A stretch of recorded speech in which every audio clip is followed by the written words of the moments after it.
Hi everyone, you are watching Prayas Exarya. Today we have very honorable guest, Mr. Ajay Veer Arya ji and Mr. Uttam Chand Vishesh ji.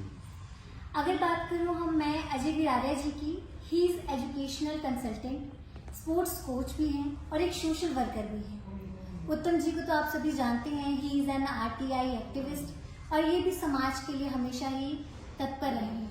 And welcome to प्रयास एक्सरिया sir, मैं आप दोनों का तहे दिल से अभिनंदन करती हूँ, स्वागत करती हूँ कि आज आपने हमारे व्यूअर्स को अपना कीमती समय दिया है। तो जैसे कि आप चंबा आए हैं, हमारे देवभूमि में आए हैं, तो मैं पहले जानना चाहूँगी थोड़ा सा आप अपने बारे में ब्रीफ इंट्रोडक्शन दीजिएगा हमारे दर्शकों को, ताकि वो आपको जान सकें। जी, मैं बेसिकली गाजियाबाद से बिलोंग करता हूँ, जो कि उत्तर प्रदेश के अंदर आता है, और मैं दिल्ली में लेक्चरर हूँ। और स्पोर्ट्स के फील्ड में, एजुकेशन के फील्ड में, जैसा कि आप देख पा रहे हैं बैनर के माध्यम से, राष्ट्रीय प्रसंगों की समाज के अंदर आर्थिक, सामाजिक, सांस्कृतिक, राजनीतिक और शैक्षणिक उत्थान के लिए इसमें विशेष रूप से जो हमारा प्रयास रहा है शुरुआती दौर में खेल कूद के क्षेत्र में बात करें तो जब मैं खुद विद्यार्थी हुआ तभी से, क्योंकि मैं एक स्पोर्ट्स टीचर के रूप में था, लेक्चरर के रूप में फिजिकल एजुकेशन में हूँ, तो एक सपना देखा था कि बहुत सारे राष्ट्रीय अंतर्राष्ट्रीय पदक बनाए जाएँ, और 100 राष्ट्रीय अंतर्राष्ट्रीय पदक का मैंने लक्ष्य लिया, और वो जीवन काल का था। लेकिन जब उसे प्रयास किया तो अपने गाँव, अपने जो कि गाजियाबाद जिले में किला गांव है, और वो बिल्कुल ग्रामीण परिवेश में किसान परिवार से मैं हूँ, तो वहाँ से अपने परिवार, छोटे बहन भाइयों के साथ मेरी एक शुरुआत हो गई। और जब शुरुआत थी तो जैसा कि गांव के अंदर होता है, कुछ अलग तरह करते हैं, जिसमें कि जब छोटे बड़े को हम गाँव की नहर पर दौड़ा रहे थे, वहीं साथ साथ घर के बाड़े में कबड्डी खिला रहे थे, और तब सपना था कि उसे बड़ा खिलाड़ी बनाना है। और खिलाड़ी बनाने के क्रम में जब वो लगा कि अब यहाँ से काम करते स्टेडियम भेजना है, बाहर भेजना है, और उस समय के 2099 की जब की बात है, और उस दौर में लड़के तो खेलते नहीं थे, और लड़कियों को खिलाड़ी बनाना है तो वो भी एक बड़ा खिलाड़ी बनाना है, तो लड़कों के बीच में निकर पहन के खेलना गांव के परिवेश में बड़ी उस समय बातें होती थी, और लोग कहते थे कि लौंडा में दौड़ा रहा, कौन सी पीपी से बने लोग बड़ी बातें थी, इस तरह की बातें थी। लेकिन उस क्योंकि अंदर से एक जुनून था, जज्बा था, करने की कुछ इच्छा थी, तो जब प्रयास किया तो 2008 में मेरी बहन एशियन चैंपियन बनती है। वही गांव के लोग मैंने देखा जो बहुत सारी बातें बना रहे थे, तो उन्हीं को बदलते हुए मैंने देखा। वही फिर ढोल नगाड़े से स्वागत करते हैं, और लाखों लाखों रुपये पुरस्कार के रूप में देते हैं, हजारों रुपये जुटाते हैं। तो जो टारगेट जीवन काल का था वो मात्र 10, 12, 15 साल में जो है 100 राष्ट्रीय अंतर्राष्ट्रीय बहुत सारे उपलब्धियों के साथ जो है खेलकूद के अंदर रहा। 2007 में एक अगला लक्ष्य लिया कि एक सपना जो था पहले से कि अब 1000 सरकारी नौकरी जीवन काल में लगाएंगे, और जब उसको प्रयास किया तो 5 वर्ष में मात्र 1000 प्लस पुलिस फोर्स में ज़्यादा अलग अलग डिपार्टमेंट के अंदर हो गए थे, गवर्नमेंट जॉब में आए। लेकिन जो इसके पीछे मूल मकसद है, वो मकसद जैसा कि बैनर से आप देख पा रहे हैं, ये सामाजिक संगठन है राष्ट्रीय प्रसंग, इसके माध्यम से समाज के अंदर कह सकते हैं, नाम से ही प्रदर्शित हो रहा है कि राष्ट्र की एकता। जैसे सर आपने अभी जिक्र किया अपने अभियान का कि घर घर लाइब्रेरी, गांव गांव लाइब्रेरी, तो सर ये कैसे पॉसिबल हो पाएगा? आपको क्या लगता है कि सरकार उतना सक्षम नहीं है कि वो लोगों के घर तक वो सुख सुविधा पहुंचा पा रही है? और आपने ये क्यों सोचा, और क्या मकसद था मेन इनिशिएटिव लेने का?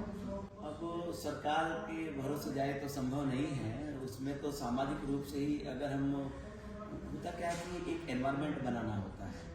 अब अगर बच्चों को 10-20 बच्चे एक साथ बैठते हैं और एकांत, अब क्या है कि घर इस तरह के हैं, डिस्टर्बेंस है, ना चाह कर भी माता पिता के सहयोग में आना पड़ता है। जैसे मैं चंबा में देखता हूँ तो गाय, भैंस, बकरी, उस तरह का यहाँ पालन पोषण है। अब बच्चा पढ़ना भी चाहता है, उस बीच में डिस्टर्बेंस, कहीं ना कहीं कोई मेहमान आता है तो और बीच में अगर कोई पशु निकल जाता है, चल जाता है, तो वो डिस्टर्बेंस है, पढ़ाई तो होगी नहीं। लेकिन कोई भी बड़ी उपलब्धि हासिल करने के लिए एनवायरनमेंट का बहुत बड़ा रोल है। और वो लाइब्रेरी के में एक शांत प्रिय मन से जब वो समूह में बैठते हैं, हमेशा समूह के अंदर उत्साह होता है, और उससे ऊर्जा भी जनरेट होती है। तो एक साथ जब बच्चा बैठेगा, हमने जो बात कही लाइब्रेरी, गाँव गाँव लाइब्रेरी की, तो ये अभियान 2007-08 से मेरे पिताजी ने पहली लाइब्रेरी में यही गांव में बनाई, और उसके बाद 2012 से अभियान चल रहा है। और उस अभियान में आज 2012 में बनाया, फिर 13 बनाया, फिर मेरे गाजियाबाद जिले में वो मुहिम चल रही है, आज सैकड़ों लाइब्रेरियाँ गाँव में बन रही हैं और सामाजिक तरीके से उन लोगों को जो समाज में रहने वाले वहाँ लोग हैं गाँव के अंदर, उन्हें ही प्रेरित कर कर उनके माध्यम से ही लाइब्रेरी बनाई जा रही है। जितना हमारी अपनी क्षमता है उतना हम भी पुस्तकों के माध्यम से, कॉम्पिटेटिव एग्जाम्स की कुछ बुक्स हैं, कुछ प्रेरणादायी पुस्तकें हैं, उनके माध्यम से हम भी सहयोग करते हैं। बहुत अच्छा इनिशिएटिव है कि आप लोगों को सक्षम बना रहे हैं, एजुकेशन सेक्टर को इम्प्रूव करना चाह रहे हैं। सर, जब आपने जिक्र किया कि आप जैसे यूपीएससी की आपने बात की जी, तो आज अधिकतर जो युवा है वो यूपीएससी और ऐसे स्टेट कॉम्पिटिटिव एग्जाम्स जी। में अपने आप को आगे शो कर रहा है, प्रेजेंट कर रहा है, मगर जब अनफॉर्चुनेटली वो उस चीज़ को अचीव नहीं कर पाता है तो एक युवा में बहुत से ऐसे ड्रॉबैक आ जाते हैं और वो आप कह सकते हैं मेंटली हराश हो जाता है कि शायद मैं नहीं कर पाया या अचीव नहीं कर पाया। तो बीइंग एजुकेशनल कंसल्टेंट, आप प्लीज़ मेरे व्यूअर्स को ये बताएं कि बच्चा या कोई भी यूथ अगर देख रहा है तो उस सिचुएशन को वो किस तरीके से मतलब अपने चैलेंजेस को फेस कर सकते। जी बिल्कुल, आपका बहुत ही वाजिब और बहुत कह सकते हैं कि बहुत टिपिकल सवाल आपका है और इस तरह की समस्याएं आती हैं क्योंकि बच्चा जिस लक्ष्य को लेता है यूपीएससी आईएएस आईपीएस बनना है और वो लंबी जर्नी है 4 5 6 वर्ष की चलती है, तो उसमें मैं भी कहता हूँ कि विकल्प रहित हमारा जो है लक्ष्य होना चाहिए, संकल्प के साथ होना चाहिए। लेकिन यहाँ पर जो चैलेंजेस आते हैं तो हम जब अध्यात्म की तरफ जाते हैं और जो हमारी कोशिश है उस कोशिश में कहीं ना कहीं अगर हम विफल बन रहे हैं तो उसमें कहीं ना कहीं हमारी कमी खामी हमारी, क्योंकि हम मेहनत तो कर रहे हैं, पढ़ रहे हैं 8 घंटे 10 घंटे 12 घंटे, लेकिन उसके साथ साथ तो जो प्लानिंग का बड़ा रोल है, हम किस सब्जेक्ट को कितना छुए, कहाँ कौन सा सिलेबस उठाकर किस सब्जेक्ट को कितना समय दें, तो हमारा वीक पॉइंट क्या है उस पर अगर हम सिस्टमेटिक तरीके से प्रयास करें और उसके बावजूद नर्वस और निराश होने की आवश्यकता नहीं है। कहीं ना कहीं अगर हम विफल रहे हैं उस प्रयास में तो उसका मतलब ये नहीं है कि हमारा जो मेहनत है वो बेकार हो जाए, बेकार गया। वो मेहनत हमारा कोई भी जो है प्रयास वो बेकार नहीं जाता, कहीं ना कहीं हमारी जर्नी किसी और क्षेत्र में या उस दिशा में जो हमें टारगेट था हमारा आईएएस बनने का, आईपीएस बनने का या कोई कह सकते हैं जज बनने का या पीसीएस का जो स्टेट के एग्जाम्स होते हैं उसका, तो हो सकता है कि हमें किसी और दिशा में जाना है, ऊपर वाला दिशा में लेकर जाना चाहता है और जो आपने कीन किया है उसका तो लाभ आपके जीवन में, आपके आचरण व्यवहार में और समाज में और दूसरों को देने में कहीं भी काम आएगा ही। बाकी उसके बाद फिर बच्चे चुनते हैं दूसरे रास्ते, दूसरे एग्जाम साइड में होते हैं उनमें जाते हैं, लेकिन कहीं ना कहीं बस ये कि हमारा जो फर्ज है वो कर्म करने का है, हमें कर्म करना है, फल की चिंता नहीं करनी। और अगर परिणाम सुखद नहीं है तो कहीं ना कहीं फिर यह है कि हमें फिर से विचार करना है कि हमारे प्रयास में, हमारी प्लानिंग में कहीं कमी नहीं है, नहीं तो सफलता मिलती है। बिल्कुल सर, और इसी वजह से मुझे लगता है कहीं ना कहीं आज भी अपॉर्चुनिटीज़ की कमी है हमारे भारत में। जो इंटरनेशनल लेवल की एजुकेशन अगर हम पॉसिबल हो पाया तो हम इंडिया में भी इस चीज़ को इम्प्लीमेंट फॉर श्योर कर सकते हैं अगर सरकार इनिशिएटिव में आप जैसे समाज के हितैषी लोग अगर इस मुहिम में साथ हैं। जैसे कि सर आपका जो इस संघ है राष्ट्रीय एकता संघ, मैं देख पा रही हूँ कि नाम से एकता महसूस होती है कि आप समाज में एक यूनिटी लाना चाहते हैं, एकता लाना चाहते हैं। जी, तो जब मैं आपके बारे में सर्च करी थी, when I was researching about you, तो ये समझ में आया कि आप एक सोशल वर्कर के रूप में भी बहुत निखर के सामने आए हैं। तो समाज सेवा की भावना बहुत कम लोगों में होती है, मगर इसके पीछे का कुछ आप रीज़न बता सकते हैं कि क्यों समाज सेवा ही क्यों? जी मैं बताना चाहूँगा क्योंकि मैं कह सकते हैं जैसा कि नाम के साथ है जब भी आर्य तो वो वैदिक सिद्धांत और पुरानी कह सकते हैं संस्कृति और वेदों की जो शिक्षा है, मेरे पिताश्री भी खुद आर्य समाज के एक बड़े प्रचारक रहे और वो संस्कार कह सकते हैं कुछ डीएनए से ही उस तरह के जीन्स में मेरे ऐसे आए और दादाजी मेरे बड़े सामाजिक कार्यकर्ता थे, तो वो कह सकते हैं वो अंदर से कुछ है। और आपको जानकारी के लिए बताना चाहूँगा कि मेरी एक बेटी है और 2007 में मैंने अपना जो लक्ष्य निर्धारित करे मुझे समाज और राष्ट्र के निर्माण की तरफ और उत्थान की तरफ मुझे जाना है, कहीं ना कहीं चेतना जागृति की तरफ काम करना है। उस समय मैंने मन में ऐसा आया कि अब संतान उत्पत्ति ना करके मैं गांव गांव जाऊंगा, बहुत सारे युवाओं को, बच्चों के साथ बातें करूंगा और कहीं ना कहीं उनके परिवार में अमन, चैन और कहीं खुशहाली अगर थोड़ी लौट आए तो वो सब मेरे अपने हैं। उस भाव के साथ चला और बहुत ही कह सकते हैं बहुत त्याग तपस्या के साथ ही, जैसा कि मैं दिल्ली के अंदर एक लेक्चरर के पद पर हूँ और जैसा बताया मैंने आपको पहले भी कि 100 दिन रात काम किया। मीन्स होली दिवाली भी, क्योंकि डिपार्टमेंट में जॉब और वहाँ भी न्याय करने के साथ साथ छुट्टियाँ लिमिटेड होती हैं, तो गर्मी सर्दी छुट्टियाँ, होली दिवाली, रविवार शनिवार, तो ऐसी मिलाकर 100 दिन रात काम किया मिशनरी तौर पर। और उसके बाद कह सकते हैं कि अब तो बस दिशा यही है और कहीं ना कहीं समाज के लोगों को आगे आना पड़ेगा, क्योंकि सरकार के जिम्मे सब कुछ चलता नहीं है। हाँ, सरकार का योजनाओं का और कहीं ना कहीं अगर बात करें स्वास्थ्य की बात, शिक्षा की बात करें तो अगर वो अच्छे स्कूल, कॉलेज और बेहतर सुविधाएं देते हैं उसका बड़ा रोल होता है, लेकिन ऐसा संभव अब तक देश की आज़ादी से लेकर अब तक लगता तो है नहीं। तो प्रयास तो करना पड़ेगा और बहुत ही दर्द और भाव के साथ हैं और बहुत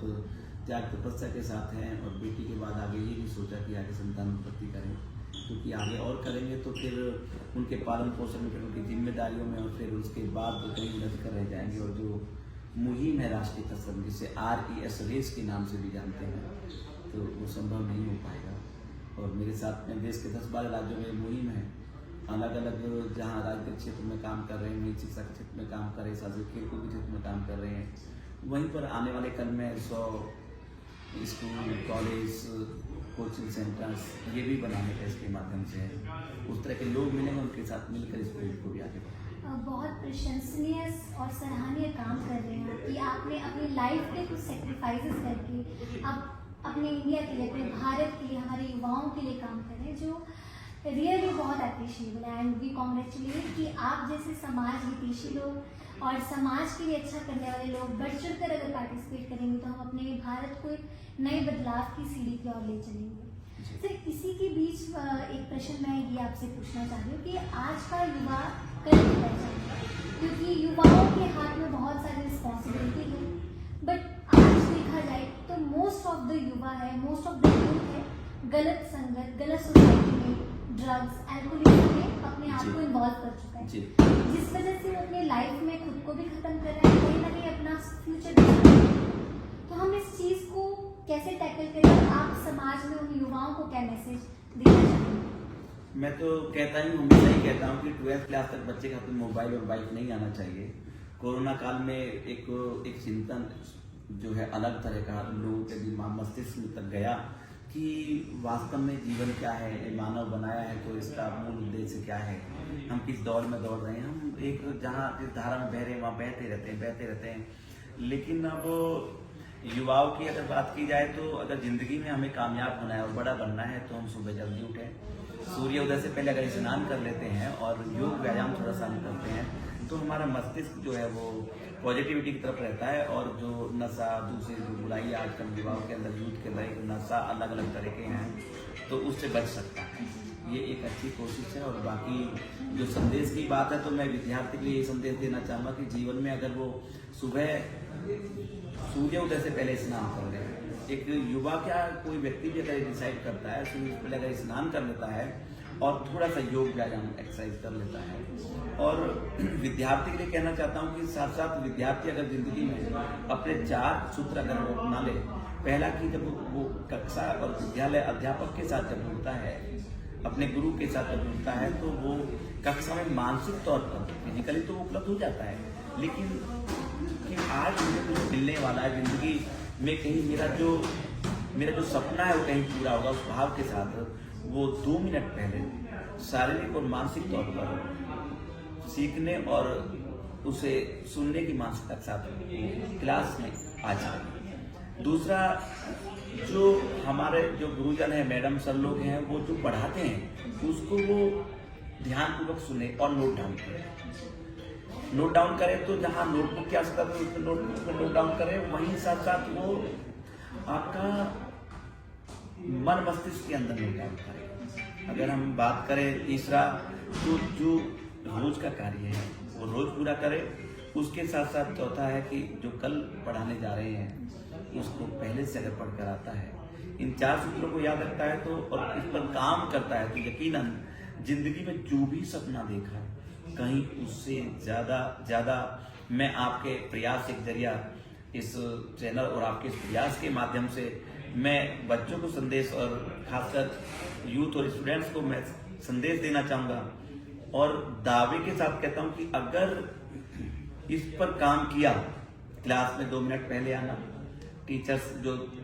बोल रहे हैं पढ़ा रहे हैं उसको ध्यानपूर्वक सुनना, नोट डाउन करना, रोज का कार्य रोज पूरा करना और जो कल पढ़ाने वाले हैं उसको पहले से पढ़कर जाना, ये काम अगर रोज का रोज पूरा किया यकीनन मैं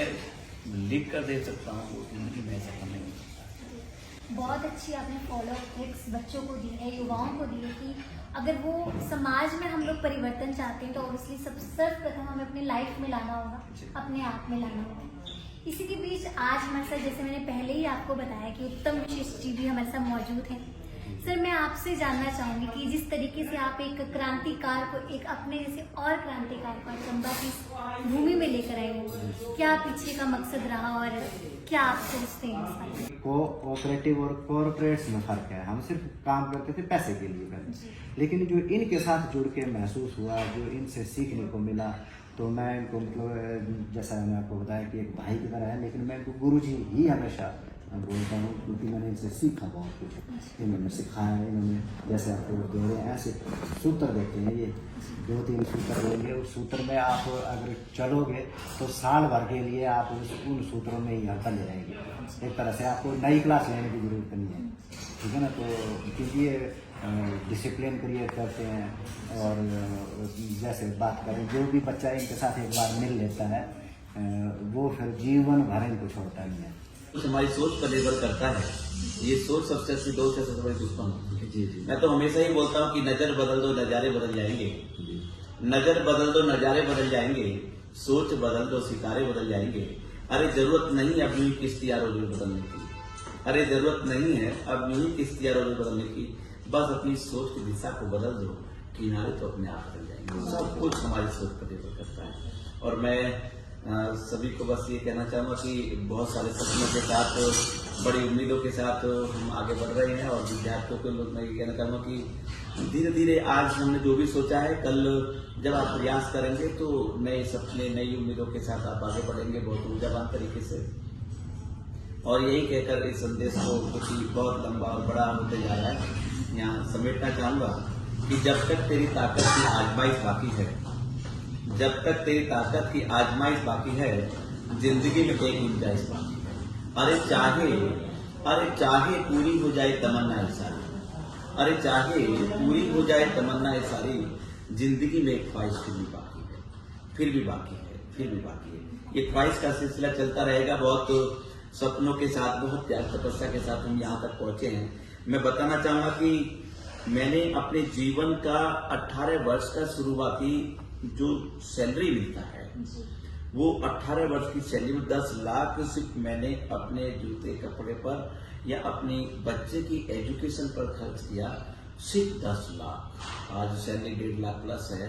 लेकिन बाकी पूरा समय, पूरा कह सकते हैं कि पूरा पैसा सिर्फ इस जागरण में, और ज्यादा जो पैसा खर्च हुआ ट्रेवलिंग में, आने जाने में, विपरीत परिस्थिति में कहाँ सोएंगे, कहाँ रुकेंगे, कहाँ खाएंगे। इस यात्रा में जो पिछले 15, 20, 22 वर्षों की रही है, एक जानकारी और देना चाहेंगे कि हम होटल में नहीं रुके, आवश्यकता नहीं पड़ी। जहाँ गाँव में समाज के लोगों में जब गए तो वहाँ उनका जैसी उनकी क्षमता थी, जैसी स्थिति परिस्थिति, उसके अनुसार हमें रुकना रहना पड़ा और कहीं की दिक्कत नहीं आई, लेकिन बड़ी विपरीत परिस्थिति में भी काम किया है। जब आज इन उपलब्धियों के साथ हैं कि लोग कहते हैं कि आपने सैकड़ों राष्ट्रीय अंतर्राष्ट्रीय पदधारक बनाए, इधर सरकारी नौकरी का बात करें तो हजारों नौकरियां लगा दी, उधर अब आप class 1 officer, UPSC, IAS, IPS,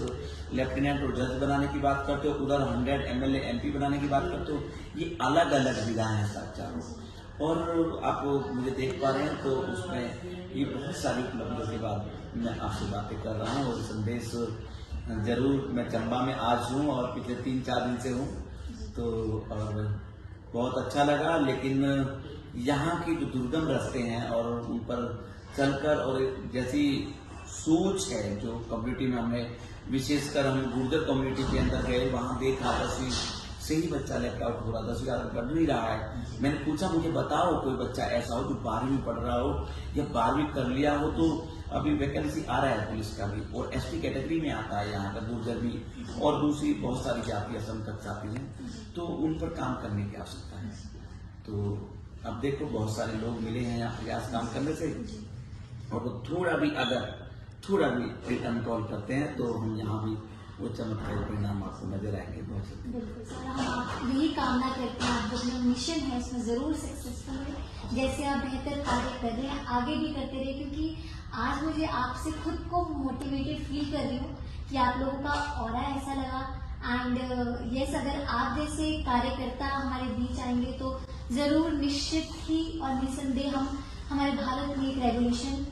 change ला पाएंगे। बिल्कुल। और इसी के साथ मैं आप सभी का दिल से शुक्रिया अदा करना चाहूंगी कि आपने प्रयासिक जरिया के लिए अपना कीमती समय आज निकाला है। और मैं युवाओं से भी यही संदेश देना चाहूंगी, युवाओं को भी, कि कृपया करके अपने एजुकेशनल एस्पेक्ट्स को इम्प्रूव कीजिए। ऐसे ऐसे कोचेज आपके बीच में हैं जिनसे आपको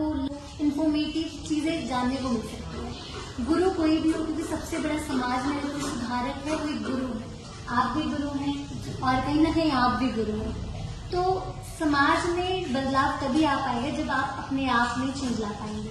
यही रिक्वेस्ट करना चाहूंगी कि आज हमारे बीच इतने इम्पोर्टेंट और इंस्पिरेशन शख्स मौजूद थे, बहुत कुछ जानने को मिला, सीखने को मिला आपके तजुर्बे से, आपके एक्सपर्टीज से। और यही आशा करते हैं कि जिस तरीके से आप हमारे चंबा के लिए एक सोच लेकर आए, एक परिवर्तन की सोच लेकर आए, हम जरूर उसमें सक्सेसफुल हो पाए और हम भी अपनी तरफ से खूब सहयोग करेंगे आपको। और यही कामना करते हैं कि आपका जो राष्ट्रीय एकता मंच है उसका एक अच्छा परिणाम हम सामने ला सकें।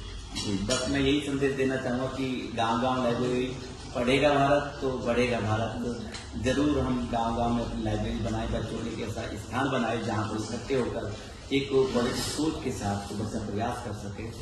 तो बहुत बहुत धन्यवाद आपका, आपने एक बहुत बेहतरीन कोशिश की और इस संदेश के माध्यम से निश्चित तौर पर एक जागृति और चेतना आई।